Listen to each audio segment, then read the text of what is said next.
Time now for our interview segment for What's My House Worth, along with Ryan McDonnell. I'm Rob Ticktin, and it seemed appropriate to have as our first guest Chip Davis. He's the administrative assessor in the town of Needham. He's been with the town for about 20 years. That sound about right, Chip? That's correct. 20 years. And I guess the first question would be, the recent assessments just came out. Somebody comes to your office and says, my house is worth $551,247. How did you come up with that number? What would you tell them? Well, basically, I'd point out that it's a combination of the land and the building. And each of the different neighborhoods in town has a different land value assigned to it.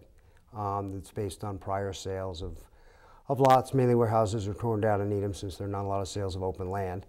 And then there's a value that's put on the building by the computer system that we use, is very similar to what your insurance company might use to decide how much your house is worth so they can pick out the proper amount of insurance. You put all the statistics of the house in, and it basically comes up with a value for the property.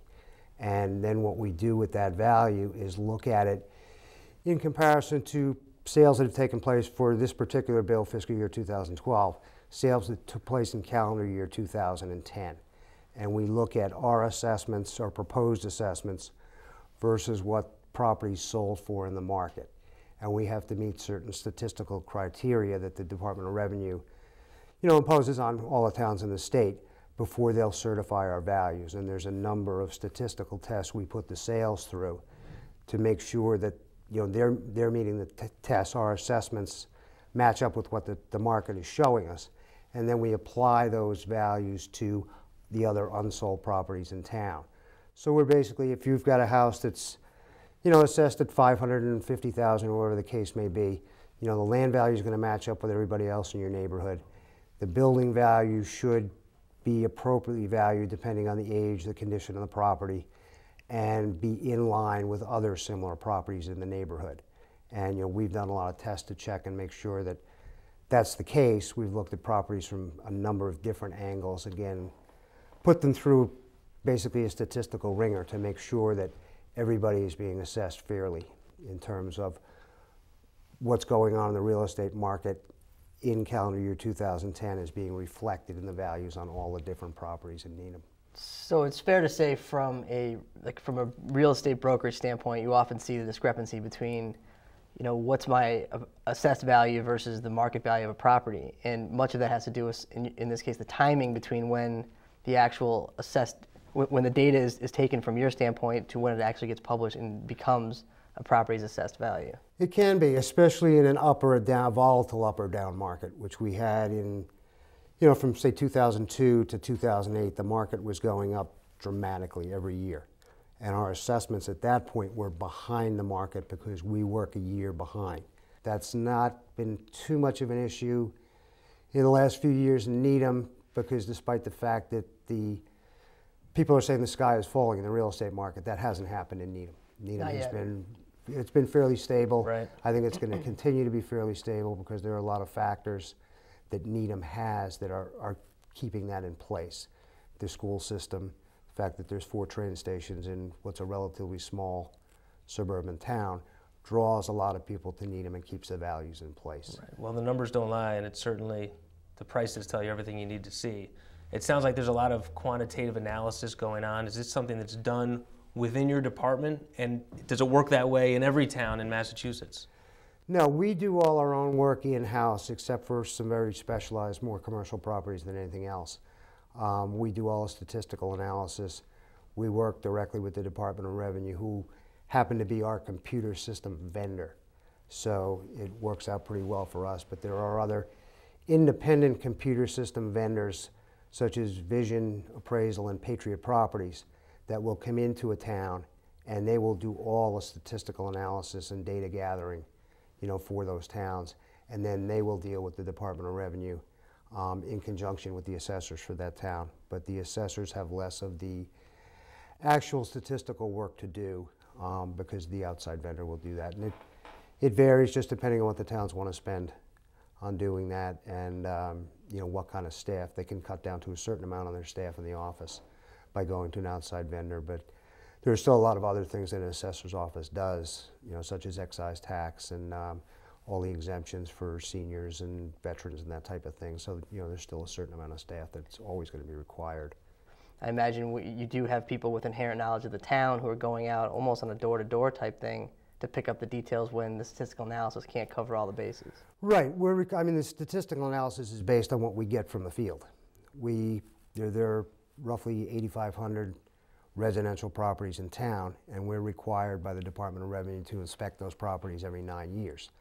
So we're constantly gathering information on all the properties in town, plus every property that sells, in a given year we go out and look at, especially because our assessments are based on what goes on in the marketplace. So we want to be very sure that we have the most up-to-date information on those properties. And also any property that does any type of addition, rehab, that type of thing, we're going to go out and look at as well, because we're going to add that to our records, for improvements to the property. Okay, so that leads to my next question. In order to get a lot of this data, you need to go to the houses and take a look and see what's happened within the house. I would imagine there are instances where people don't want you to come into their house. And so what happens in that case? In that case, unfortunately, we have to make our best guess, which we don't like to do. Normally, we'll try and go back 3 and 4 times to a property that we have a question about. We'll leave a card for the owner to call and make an appointment, and we'll either get a call from the owner setting up an appointment, or we'll get a call from some owners, and not a lot, that say they really don't want the assessors in their house. At that point, we have to go ahead and make our best guess, and it's just more difficult if our guess isn't correct to straighten it out in the long run, right, through the abatement process, which is time consuming for both the assessors and for the homeowner. So it's much easier if we can inspect the property right off the bat and come up with the correct information to begin with, so our assessments are as accurate as they can be. So the abatement process, that must be sort of a busy time for you. I'm sure this time of year after the assessment has come out, you probably get a lot of calls from homeowners that have questions or that would like to perhaps challenge their assessment. Yeah, we do. It's not a huge percentage for the most part, but there are a lot of people who, for various reasons, want to question their assessment. They want to know from us how to do it, pick up the correct forms, and a lot of people will simply come in asking, where did my value come from? And after an explanation, they're pretty well satisfied, and they'll go home. And there are a lot of other people who will just download the form online, not really know what to do with it, and it will come into us without the type of information that we're looking for to make a correct appraisal on whether an abatement is due or not. And that's where we kind of want to educate people as to what we want them to give us, so they can make the correct case for an abatement if it's appropriate. And that can be by looking at the property record information that we have that's available online to them. And if they see that there's something in there that they feel is incorrect, like extra bathrooms or a finished basement that doesn't exist, we'd like them to make us aware of that so we can make that correction. And we'll issue a lot of abatements based on that type of thing, because our information, again, is sometimes not up to date because we haven't been in the house for one reason or another, and or things have been removed from the house or added to the house. So you had said that they could go online and determine the value of their home that way. So where do they go to find that information about their own home? Well, they don't really determine the value, but they can look at the characteristics of the house. Right. That you have on file. Right, and they go to the Needham Town website, and they can go to departments. They go to finance, because the assessors are part of the finance department. They go to assessing, and then they'll see a tab for property record cards.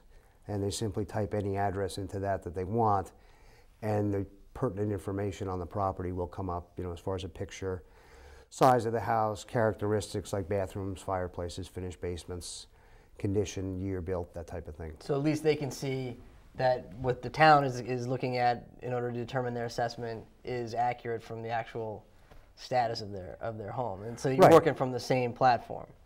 And then they would need to go and present you with what they believe to be comparables that justify their abatement? Yeah, well, they first of all, if they see a mistake in the property record card, we want to know about that, because we want to correct it. But the other way to do it is to say, okay, my house is assessed for X number of dollars. There are 2 or 3 houses very similar to mine down the street that sold last year for less than mine is assessed for. And at that point, we'll take a look at the 3 properties side by side and make a determination as to why the values are different. The opportunity to apply for an abatement was the month of January, so that window is closed for this year. But Correct.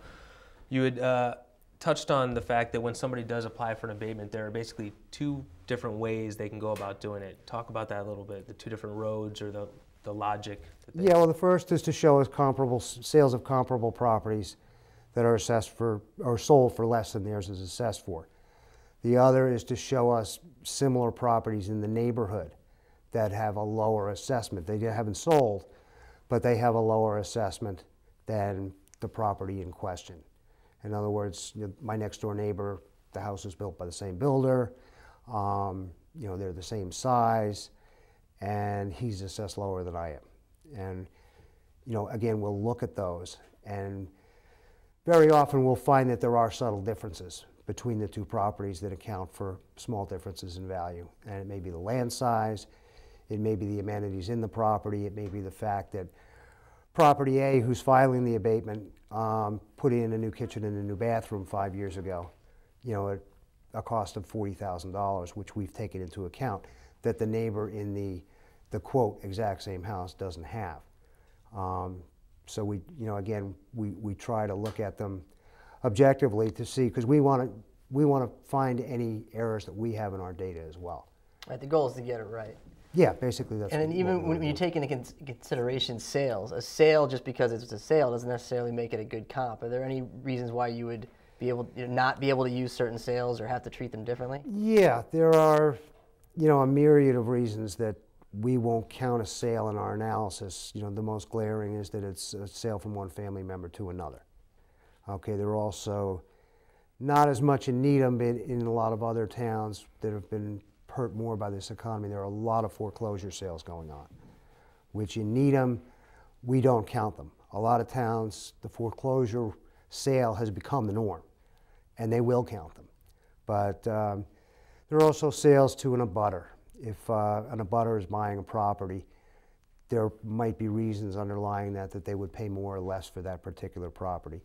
There's a definition that we use of an arm's length sale is basically a transaction between a willing buyer and a willing seller who are really unknown to one another and have nothing to gain through the loss or through the sale of the property. Right, so it has to be a typical transaction, nothing, for lack of a better word, suspicious about it. Yeah, it's called an arm's length sale. Arm's length. And those are the ones that we want to use in our analysis for setting the values for an upcoming year. Okay, we're running a little low on time, but I just wanted to make sure we touched on this book. Ryan, if you could help me lift it up because of the size.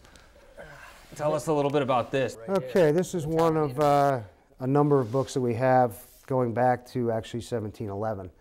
But this particular year, 1925, is a little more important than some of the others because this is when zoning came into effect in Needham. Okay.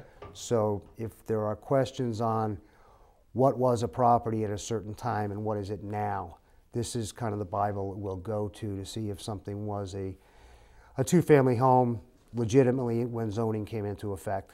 There are some properties that are 2-family homes that are in single-family zones, and technically they're not supposed to be there, but they've been there for many, many years. But it comes into play mainly when a property is being torn down and there's a possibility of putting up 1 unit if it's zoned for single family, or 2 units, 2 condos if you, for the most part, if it's been zoned for 2-family, or in some cases a 3-family that may have 2 families in it now, but in 1925 it was in fact zoned for being a 3-family, so you could put up 3 units instead of 2, or 2 units instead of 1. So it's important, especially to a lot of builders and sellers of these multiple family dwellings, that the more units that can be put on a given property, obviously the more that it's going to be worth. Okay, so if anybody's curious about whether their house is single family, a 2-family, or a 3-family, the answer lies in this book, correct? Yes. All right, so that does it for our first episode of What's My House Worth. Thank you for joining us, Chip, for the series premiere. Very welcome. Glad to do it. Appreciate you joining us. We will see you next month on What's My House Worth. For Ryan McDonnell, I am Rob Ticktin. Good night, Needham.